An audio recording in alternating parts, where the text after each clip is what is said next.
الحمدللہ رب العالمین والعاقبۃ للمتقین والصلاة والسلام علی سید الانبیاء والمرسلین اما بعد فاعوذ باللہ من الشیطان الرجیم بسم اللہ الرحمن الرحیم السلام علیکم ورحمۃ اللہ وبرکاتہ۔ میرا نام حافظ مقبول احمد ہے۔ Real life with Quran YouTube channel کے ذریعے آپ احباب کی خدمت میں حاضر ہوں۔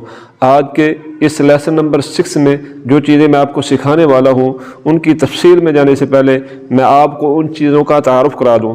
تو آج کے اس لیسن میں جو چیزیں ہم سیکھیں گے ان میں سب سے پہلے ہے یہ والی علامت جس کو ہم جزم کہتے ہیں۔ تو آج کہ اس لیسن میں آپ کو اس علامت کے بارے میں بتاؤں گا، اس کو کیا کہتے ہیں اور جس حرف پر ہو اس حرف کو کیا کہتے ہیں، اور جس حرف پر یہ علامت یعنی کہ جزم ہو اس حرف کو پڑھنے کا طریقہ کیا ہے۔ تو جزم کے بارے میں پچھلی ویڈیو میں بھی بتا چکا ہوں، اگر آپ نے پچھلی ویڈیو نہیں دیکھی تو لنک آپ کو ڈسکرپشن میں مل جائے گا، آپ اس ویڈیو کو چیک کر سکتے ہیں۔ تو اس علامت کے بارے میں آپ کو بتاؤں گا، اور اس کے بعد حروف مدہ کے بارے میں آپ کو بتاؤں گا۔ حروف مدہ کتنے ہیں، کون کون سے ہیں، ان کو پڑھنے کا طریقہ کیا ہے، اور حروف مدہ کو حروف مدہ کیوں کہتے ہیں۔ اور اس کے ساتھ جو سب سے اہم اور خاص بات ہے جو کہ ہر ویڈیو میں آپ کو بتاتا ہوں کہ ہر ویڈیو میں کچھ نہ کچھ خاص ضرور ہوتا ہے، تو اس ویڈیو میں بھی آپ کے لیے کچھ نہ کچھ سیکھنے کے لیے خاص ضرور ہے۔ آپ نے اس ویڈیو کو شروع سے آخر تک دیکھنا ہے۔ سب سے پہلے بات کرتے ہیں اس علامت کی۔ تو اس علامت کو ہم کہتے ہیں جزم۔ یہ علامت جو آپ کو نظر آ رہی ہے اس کو کہتے ہیں جزم بھی کہتے ہیں اور اس کو سکون بھی کہتے ہیں۔ تو اس کے دو نام ہیں، اس کو جزم بھی کہتے ہیں اور اس کو سکون بھی کہتے ہیں۔ اب بڑھتے ہیں جن حرفوں پر یہ علامت ہو یعنی کہ جزم ہو اس حرف کو کیا کہتے ہیں۔ تو جس حرف پر یہ علامت ہو یعنی کہ جزم یا سکون ہو تو اس حرف کو ہم ساکن کہتے ہیں۔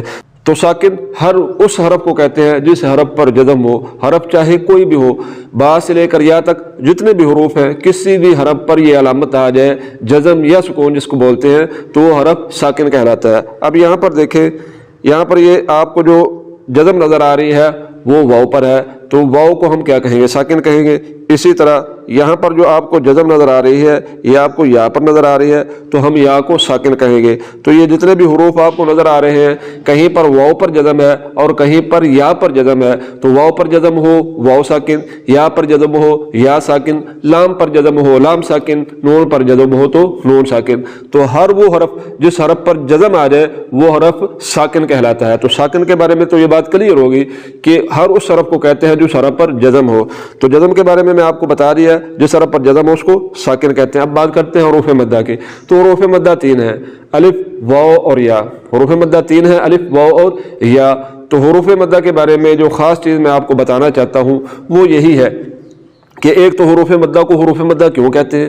تو حروف مدہ کو حروف مدہ اس لیے کہا جاتا ہے کہ حروف مدہ کو لمبا کھینچ کر پڑھا جاتا ہے، لمبا کر کے پڑھا جاتا ہے، کھینچ کر پڑھا جاتا ہے، دراز کر کے پڑھا جاتا ہے۔ تو حروف مدہ کو حروف مدہ کہا ہی اس لیے جاتا ہے کہ حروف مدہ کو ہم لمبا کر کے پڑھتے ہیں۔ تو حروف مدہ کے بارے میں نے آپ کو بتا دیا کہ حروف مدہ کو لمبا کر کے پڑھتے ہیں۔ ایک تو یہ مد ہے جو آپ کو یہ نظر آ رہی ہے، تو انشاءاللہ العزیز اس پر تو میں علیحدہ ویڈیو بناؤں گا اور اس مد کے بارے میں آپ کو علیحدہ سے بتاؤں گا۔ اس مد سے مراد حروف مدہ نہیں، یہ مد علیحدہ ہے اور حروف مدہ جو ہے وہ الگ ہیں۔ تو حروف مدہ کے بارے میں انشاءاللہ العزیز ہم اسی ویڈیو میں سیکھیں گے، اور جو چیز خاص میں آپ کو اس ویڈیو میں بتانے والا ہوں وہ یہی ہے۔ تو سب سے پہلے بات کرتے ہیں حروف مدہ کی۔ حروف مدہ 3 کتنے ہیں، 3 کون کون سے، الف مدہ، واو مدہ اور یا مدہ۔ تو حروف مدہ 3 ہو گئے، الف واو اور یا۔ اب الف مدہ کب بنے گا اور واو مدہ کب بنے گا اور یا مدہ کب بنے گا، اس کے بارے میں ہم سیکھتے ہیں کہ ان کی پہچان کیا ہے۔ تو اب بڑھتے ہیں پہچان کی طرف۔ تو یاد رکھیں الف سے پہلے جب زبر ہوگی تو الف مدہ ہوگا۔ یہاں پر یہ دیکھیں آپ کو جو 2 حروف نظر آ رہے ہیں اور یہ ایک حرف ہے، تو یہاں پر با کے اوپر زبر ہے، یہ با صرف ایک حرف ہے، اور نیچے والا جے والا حرف جو ہے یہ ایک حرف نہیں، ایک با ہے اور ایک الف ہے۔ اگر ہم ان دونوں حرفوں کو پڑھیں، اس کو بھی پڑھیں با زبر با اور اس کو بھی پڑھیں با زبر با، تو آواز بالکل دونوں کی سیم ہے، مگر ان دونوں میں فرق ہے۔ کیوں فرق ہے؟ اس لیے کہ یہ تو ایک حرف ہے اور یہ 2 حروف ہیں، تو ان میں تو فرق ہونا چاہیے۔ تو فرق ہم حروف مدہ کے ذریعے ہی سیکھیں گے۔ تو حروف مدہ کی جس طرح میں نے آپ کو پہچان بتائی